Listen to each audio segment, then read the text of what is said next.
کۆبوونەوەی وەفدی هەرێمی کوردستان و کۆماری ئیسلامی ئێرانە لە مەرزی نێودەوڵەتی حاجی ئۆمەران بۆ ئاڵوگۆڕی زیندانیانی سزادراوی نێوان هەردوو وڵات بۆ ئەوەی ماوەی سزاکەیان لە وڵاتی خۆیان بەسەربەرن.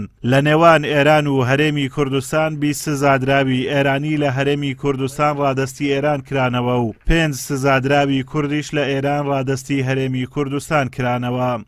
و ئێمە ئەو ئاڵوگۆڕەمان کرد پاڵپشت بە قانونی ژمارە 6 ساڵی 2014 کە لە پەرلەمانی عێراق دەرچووە و حکوومەتی هەرێمی کوردستان پابەندی ئەو قانونە بوو و بە پاڵپشت بەو قانونە ڕێکەوتنی کرد لەگەڵ کۆماری ئیسلامی ئێران حکوومەتی هەرێمی کوردستان بۆ ئەوەی ئاڵوگۆڕی سزادراوان بکرێت ئەوانەی کە لە چوارچێوەی ئەم یاسایە مەشمول دەبن بە ئاڵوگۆڕکردن.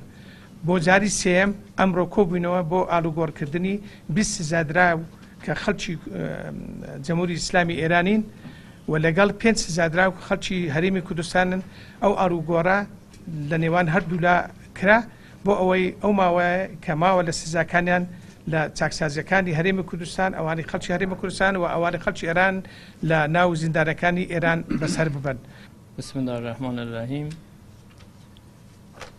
محکومینە زیندانیانی هەردوو وڵاتی عێراق و کۆماری ئیسلامی ئێران کاتێک کە تاوانیان لە سەرخاکی وڵاتی بەرامبەر ئەنجامداوە لەلایەن دادگای سزادانی ئەو وڵاتەوە سزادراون لە ڕێکەوتنی نێوان هەردوو وڵاتیش بۆ گۆڕینەوەی زیندانیەکان بەشێک لە سزاکان لەسەر زیندانی کەم کراوەتەوە.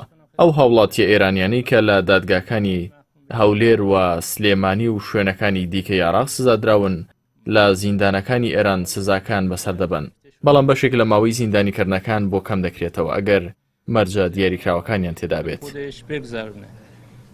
ئەمە بۆ ماوەی سێم جارە ئێران و هەرێمی کوردستان ئاڵوگۆڕی زیندانیەکانیان دەکەن. تا ئێستا 130 سزادراو لە هەرێم ڕادەستی کۆماری ئیسلامی ئێران کراونەتەوە و 16 سزادراویش لە ئێرانەوە ڕادەستی کوردستان کراونەتەوە. ئەو زیندانیانەی ئەمڕۆ ئاڵوگۆڕ کرانەوە زیندانیا ئێرانیەکان بە تۆمەتی مادە هۆشبەرەکان سزادراون و زیندانیا کوردەکانیش لە سەرکێشەی کۆمەڵایەتی و بەکارهێنانی مادە کوحولیەکان سزادراون.